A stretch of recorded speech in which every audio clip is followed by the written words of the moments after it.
Alors, on a prévu des petites minettes, des petites lampes pour pouvoir justement éclairer un petit peu mieux tout ce que vous verrez. Et moi, je garde un œil sur tous vos commentaires. Donc, si vous avez des questions à poser à Sébastien, n'hésitez pas, c'est le moment. On est vraiment en visite guidée juste pour vous. C'est parti, moi j'ai même le laser. Donc là, on va rentrer dans une partie qui s'appelle les boulis. Ce cône des boulis, c'est ici que tout a commencé en fait.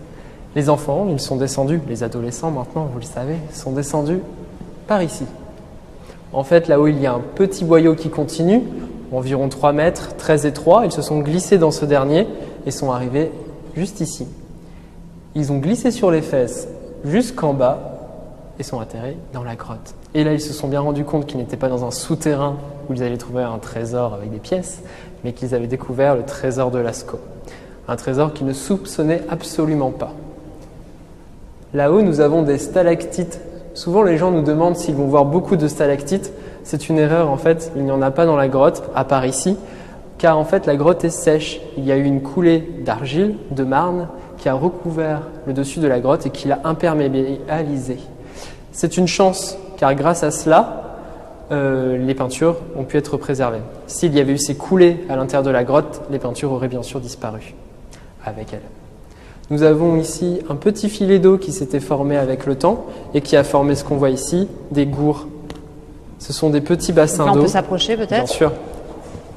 Sans toucher, mais donc Voilà. des ondulations. Ce sont des ondulations, c'est l'eau qui peu à peu a déposé de la calcite, du calcaire, et qui a formé tous ces petits remparts qu'on va retrouver tout au long de la grotte. Là ici, donc c'est le sol sur lequel sont descendus les 4 adolescents. Et juste en dessous de cette calcite, nous avons un sol archéologique qui ici, il est mis en évidence ici. Et dans ce sol archéologique, c'est sur ce sol qu'est descendu Cro-Magnon il y a 20 000 ans dans cette grotte. Donc on pense que la vraie entrée de la grotte, par où Cro-Magnon descendait, se trouvait par ici, un peu plus bas, mais suite à un effondrement de l'entrée de la grotte il y a 10 000 ans, cette entrée avait disparu. Ce qui fait que la grotte a été préservée, entre autres. Donc Cro-Magnon, quand il arrive ici, il découvre une grotte avec des parois blanches grâce à de la calcite, ce calcaire qui s'est déposé en fait sur les parois.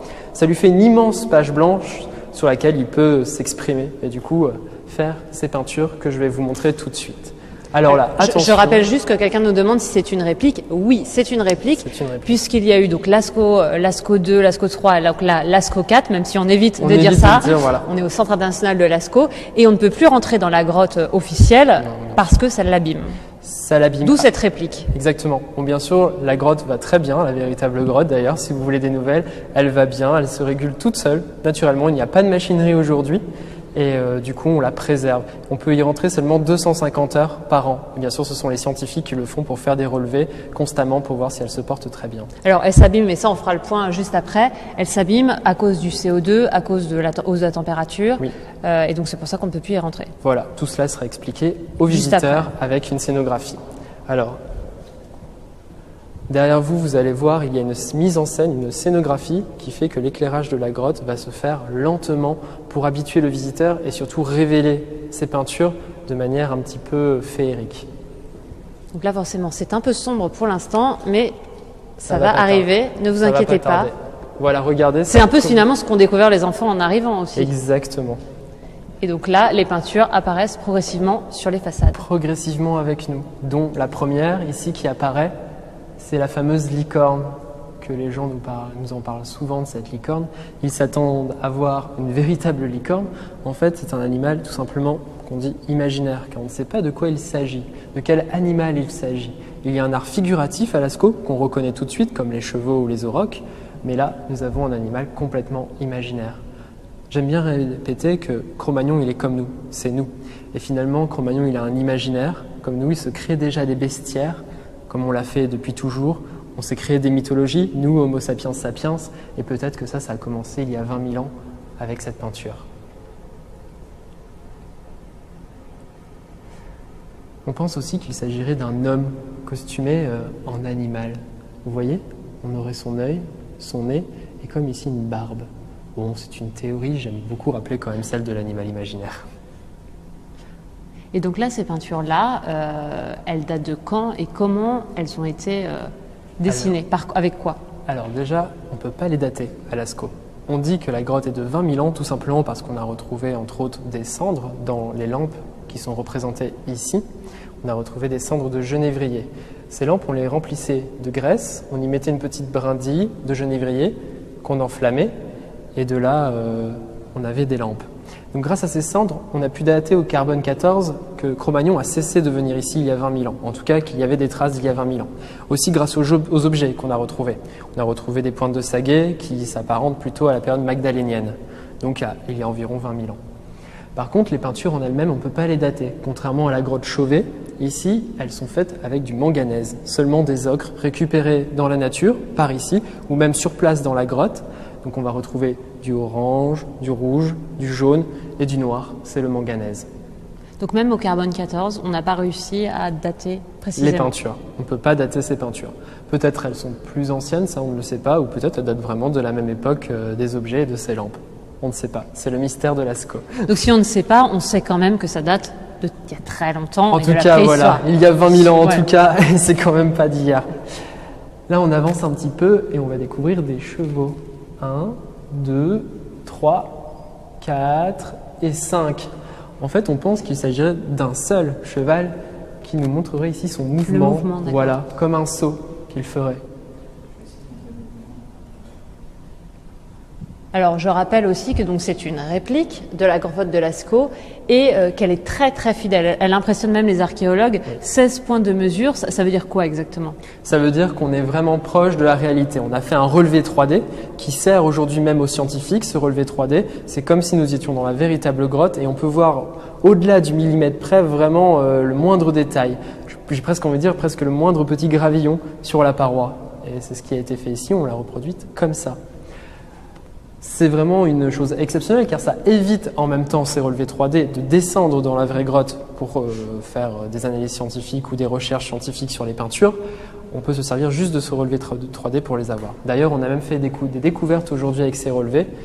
Je ne vous en parlerai pas un peu plus parce qu'il faut que les collèges d'experts approuvent ces découvertes. Mais ça veut dire qu'il va falloir revenir pour apprendre tout ça. Voilà. Et en tout cas, on découvre encore des choses ici à Lascaux. On en découvrira, à mon avis, encore beaucoup dans les années à venir. Et donc, et là, c'est un cheval, oui, oui, c'est le cheval qu'on appelle le cheval à deux têtes. Vous voyez, on a l'impression qu'il a deux têtes comme ça. En fait, ça peut aussi montrer le mouvement de sa tête. Pourquoi pas? Juste devant, vous avez l'un des premiers grands aurochs, ici, d'où le nom de cette salle, la salle des taureaux. Et donc le fait qu'ils soient représentés un peu les uns sur les autres, ça veut dire quoi? Qu'ils ont été faits à plusieurs périodes différentes ou justement c'était une façon d'illustrer cette grotte? Pourquoi pas peut-être à des périodes différentes. En tout cas, on voit qu'il y a des animaux qui ont été faits en premier, avec ceux qui repassent par-dessus, qui se superposent. Les chevaux, en général, sont faits en premier dans la grotte, étonnamment. Les signes, on va trouver des signes un peu énigmatiques, comme ici. Eux, on a du mal... Alors, on va les montrer à nos internautes. Voilà, des signes comme celui-ci. On a du mal, en fait, eux, à savoir s'ils ont été faits avant ou après, parce qu'ils se superposent presque jamais aux animaux. Vous voyez, les figures, elles évitent parfois quand même de se superposer. Là, la tête de ce cheval passe pile poil entre les encornures de ce grand taureau. Ces grands taureaux, ils sont très particuliers. On les reconnaît très facilement car on les a tous dans nos livres d'histoire aujourd'hui. Et vous me parliez de ces figures qui se superposent. On y voit clairement ces grands taureaux, mais on y voit aussi des animaux qui sont cachés ici. Et je vais vous en montrer un dans quelques instants. Juste derrière nous, c'est ça? Oui, juste derrière nous. Donc c'est assez magique, hein. Effectivement, comme on le disait tout à l'heure, c'est une grotte qui reprend exactement celle de Lascaux, donc en termes d'humidité, taux d'humidité à 90%, et là il fait actuellement 13 degrés, donc comme si on y était en fait. Voilà, exactement. Exactement.